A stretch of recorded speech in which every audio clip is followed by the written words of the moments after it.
Hello everyone, welcome to my channel Isha's Physio Beyond Just Physical. In PCOS series, let's talk about the food in PCOS. Did our grandmoms require low carb or fat free diet? Since when the good diet has become a problem? Are we as a growing generation becoming weaker day by day, falling to more this kind of diseases like PCOS, arthritis more easily at younger ages? We are overfed but undernourished. So let's analyze the root cause. What do we eat? How much do we eat? How do we cook our food and where we store them? From where do we buy our foods? Everything is important. So let's proceed in details. What do we eat?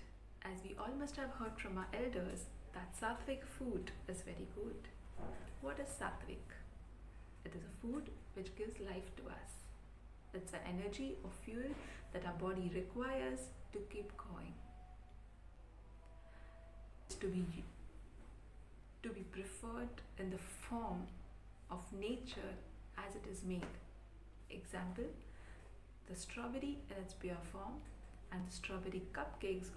So obviously strawberries. It goes unsaid that don't use processed or packet fruits. Because of advertisement, yes, we are forced to believe that the packed juices are more beneficial than the fruits themselves, or the bowl full of cereals with a glass of milk is more healthier than the traditional poha or upma, but that's not the real way.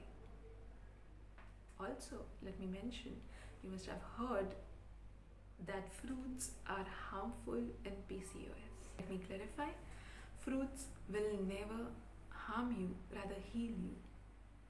Yes, certain fruits are natural sweeteners and they do contain high glycemic index, which leads to insulin resistance and which is a bit dangerous. So, role that how much and what portion you eat is very important.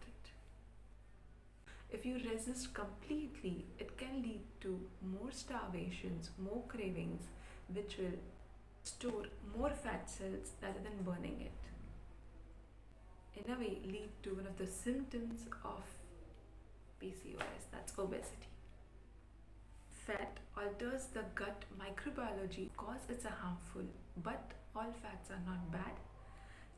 Few like avocados, coconut oils, walnuts, flaxseed contains omega-3 fatty acids are rather the backbone of healthy hormonal growth. The diets which we hear like low carb or low calories or fat keto and many more, but the recent nutrition science says that we require the intelligent mix of all of these rather than only one or any one. It should have proteins and vitamins and minerals and carbohydrates, but in complex form. The products like whole wheat grain, pulses, lentils, legumes, they contain carbohydrate complex. What this does is, due to its complex nature, they are digested very slowly, they are absorbed slowly, and hence they slowly spike the sugar levels, which is definitely what we require in PCOS.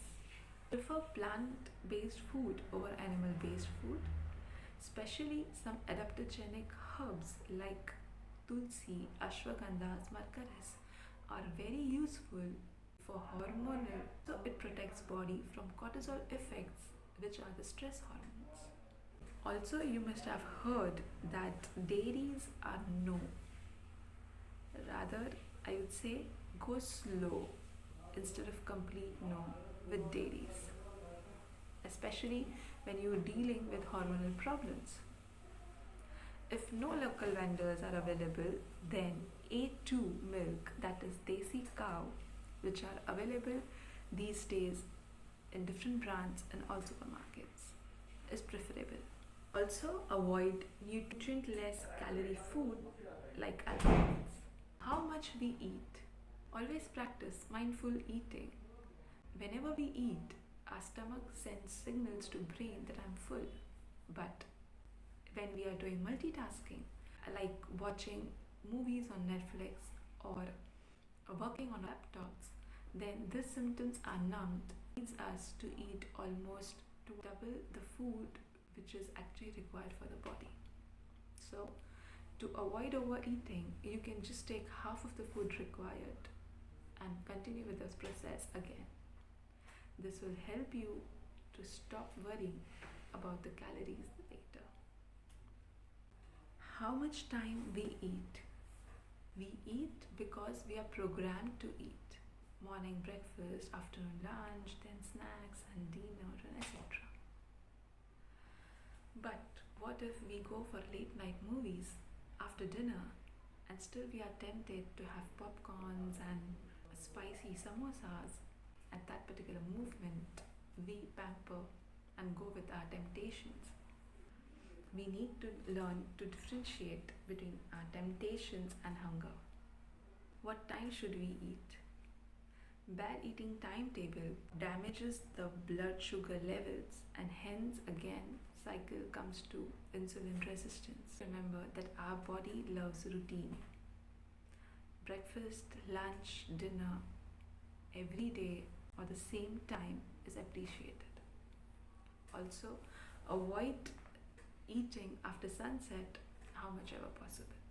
These days, intermittent fasting, 12 hours, 14 hours, 16 hours is trending. This reminds me of our primitive hunters which used to get up and struggle to collect food for 2 to 3 hours and then prepare their food. This almost reciprocates in a modern way. So yes, it is useful. How we cook our food and how do we store them? We cook with the intent of damaging to the minimum. Avoid overcooking, over frying and over processing. As I mentioned in my first video that how much damage does the zero estrogens present in the plastics do to our body in hormonal balance. Store your food in steel containers or copper containers or even glass containers instead of plastic bowls. Where do we buy our food from? These days, 365 days you get everything. So definitely they are cold storage, imported or exported from various places. If your location permits, try to buy from local vendors, eat seasonal foods and the one which are easily available. If not possible, then do further researches to try get maximum natural as possible. Also in such situations, you can try kitchen gardening. Yes, what can be more safe and healthier than that? Involve your kids, it's one of the best form of exercises. To add, home cooking is the best investment for your health and family. Conclude, there is no one fancy or magic food diet can set your hormones correct. It's altogether a philosophy. So the take home message is learn to eat simple and fresh only when you're hungry with gratitude and discipline. So then food will work for you and not against you. I hope if you like my video, do press the like button, subscribe my channel for further updates and share my video with your friends and relatives to spread awareness.